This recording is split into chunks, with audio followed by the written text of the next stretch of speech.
Hello students, आज हम discuss करेंगे एंगल्स बिटवीन पैरेलल लाइंस। यानी कि जब भी हमारे पास कोई पैरेलल लाइंस हो, जैसे कि हमारे पास ए एंड बी, हमारे पास यहाँ पे क्या है, पैरेलल लाइंस है।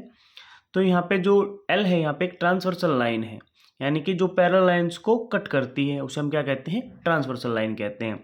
तो जब ये ट्रांसवर्सल लाइन पैरेलल लाइंस को कट करती है तो वहाँ पे कुछ एंगल्स बनते हैं। ठीक है, तो उन एंगल्स के बारे में ही आज हम क्या करेंगे, यहाँ पे डिस्कस करेंगे।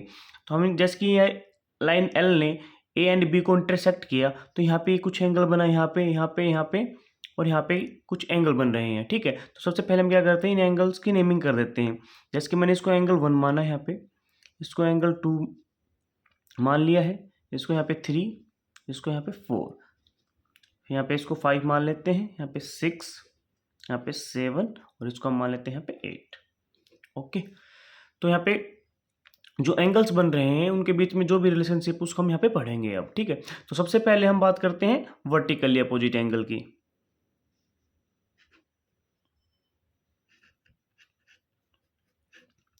देखो बच्चों, वर्टिकली अपोजिट एंगल क्या होता है। तो देखो, जब भी हमारे पास कोई दो लाइंस इंटरसेक्ट करती हैं, जैसे कि मान लो दो लाइन हमारे पास इंटरसेक्ट कर रही है, तो इनके जो आमने सामने वाले एंगल है, यानी कि जो अपोजिट एंगल है, जैसे कि ये वाला एंगल और ये वाला एंगल, ओके, और जैसे कि यहाँ से ये वाला एंगल और ये वाला एंगल यहाँ पे क्या होंगे, इक्वल होंगे।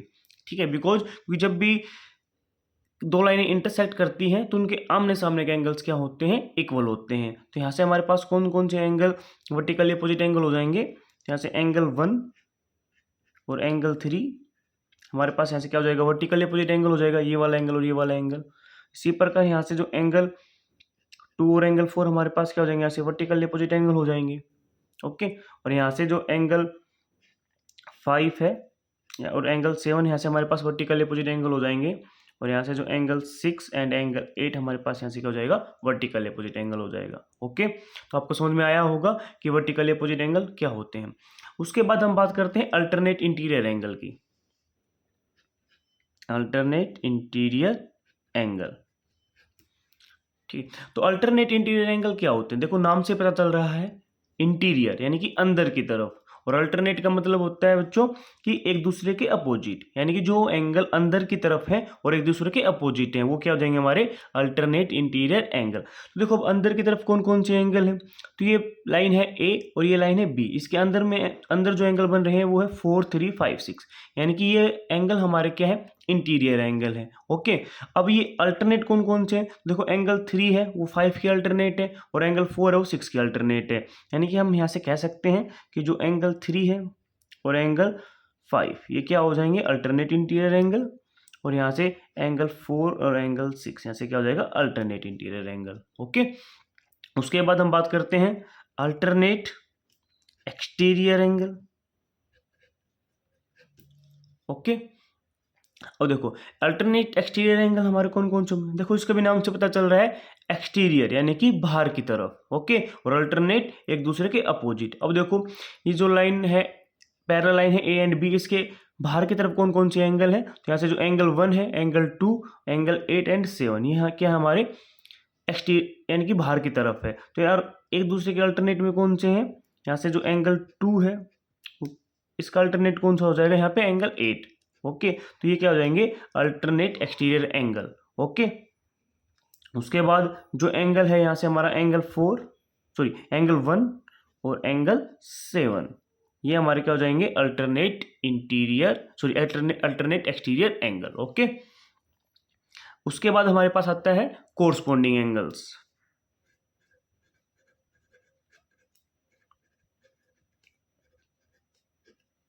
अब देखो कोरस्पोंडिंग एंगल हमारे पास क्या होगा बच्चों, देखो कोरस्पोंडिंग का मतलब होता है एक समान, यानी कि जो एंगल एक जगह बने हुए हो, यानी कि एक ही स्थान पे बने हुए हो, एक जैसे बने हुए हो। ठीक है, जैसे कि यहाँ से एंगल 1 है और एंगल 5 है। देखो एंगल 1 क्या है, यहाँ से जो ये पैरेलल लाइन है ए, इसके क्या बना हुआ है, ऊपर की तरफ। ठीक है, इसी प्रकार जो एंगल 5 है ये क्या है, पैरेलल लाइन की तरफ और इसी तरफ यानी कि सेम साइड बना हुआ है, ये भी इस साइड बना हुआ है। ठीक है, लेफ्ट साइड बना हुआ है, और एंगल 5 भी हमारा क्या है, लेफ्ट साइड बना हुआ है। ये क्या है, लाइन के ऊपर है, ये भी एंगल 1 के हमारा लाइन के ऊपर है। इसी प्रकार एंगल 2 है और ये एंगल 6 है, ये राइट साइड बना हुआ है और लाइन के ऊपर बना हुआ है।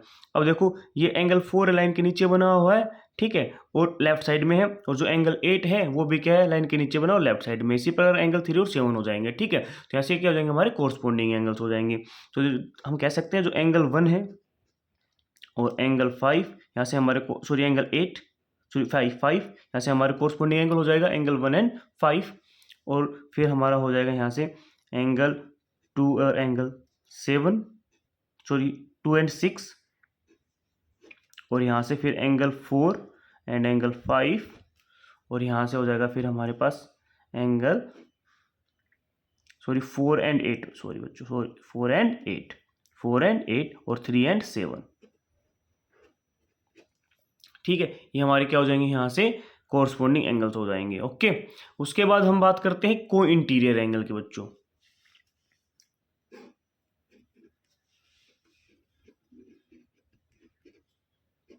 देखो को इंटीरियर एंगल यानी कि देखो पता चल रहा है ना, इंटीरियर यानी कि अंदर की तरफ, और को मतलब कि जैसे एंगल यानी कि एक जगह पे बनने वाले एंगल, ठीक है। अब देखो एंगल 4 है और ये एंगल 5 है, ठीक है, यानी कि एक क्या है, एक साइड में बनने वाले एंगल है, ठीक है, और ये अंदर की तरफ है। तो यहाँ से हम कह सकते हैं कि जो को इंटीरियर एंगल है उनका जो सम होता है यहाँ से क्या होता है, 180 होता है। यानी कि जो एंगल 4 है और प्लस में एंगल 5, इनका जब अगर हम सम करेंगे तो यहाँ से 180 डिग्री के बराबर आएगा, ओके। यानी कि जो एंगल 4 एंड 5 है यहाँ से क्या हो जाएंगे, हमारे को इंटीरियर एंगल हो जाएंगे। इसी प्रकार जो एंगल 3 है और एंगल 6 यहाँ से हमारे को इंटीरियर एंगल है, यानी कि जब हम सम करेंगे एंगल 3 एंड 6 का तो यहाँ से हमारे पास कितना आएगा, 180 आएगा, ठीक है। यानी कि हम कह सकते हैं कि जो एंगल 4 एंड 5 ये हमारा को इंटीरियर है, और दूसरा हमारे पास आ जाएगा यहाँ से एंगल 3 एंड एंगल 6, ये भी हमारा क्या है, को इंटीरियर, ओके। तो ये हमारे को इंटीरियर एंगल होते हैं, ठीक है। उसके बाद में आपको, तो ये हमारे सारे एंगल्स से जो पैरेलल लाइन के बीच में बनते हैं, ठीक है। तो आपको उम्मीद करता हूँ समझ में आया होगा। और उसके बाद मैं आपको एक बात और समझाना चाहता हूँ, जैसे कि हमारे पास एक स्ट्रेट लाइन होती है यहाँ पे, ओके। यहाँ पे स्ट्रेट लाइन पे जो एंगल बनता है वो हमारा कितने डिग्री का बनता है, 180 डिग्री का। जैसे कि मैंने यहाँ पे कोई लाइन है जो इस एंगल को क्या कर रही है, यहाँ से डिवाइड कर रही है, ठीक है। तो यहाँ से मान लो ये एंगल एक्स है और ये एंगल वाई है, ठीक है। यहाँ पे एक्स डिग्री एंगल बन रहा है, यहाँ पे वाई डिग्री एंगल बन रहा है।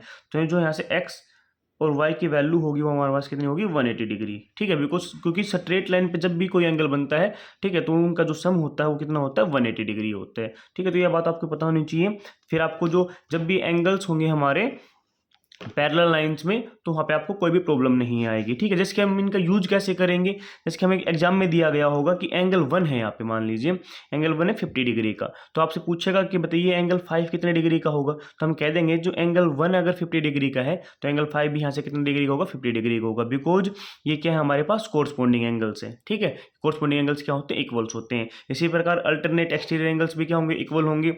अल्टरनेट इंटीरियर एंगल भी हमारे क्या होंगे, इक्वल होंगे। और वर्टिकली अपोजिट एंगल भी हमारे क्या होंगे, यहाँ से इक्वल होंगे, ठीक है। जब भी हमारे पास एंगल बेस्ड प्रॉब्लम आएगी तो ये हमारी प्रॉपर्टीज क्या करेंगे, वहाँ पे हेल्प करेंगे ताकि हम इजीली उन क्वेश्चनों को सोल्व कर सकें।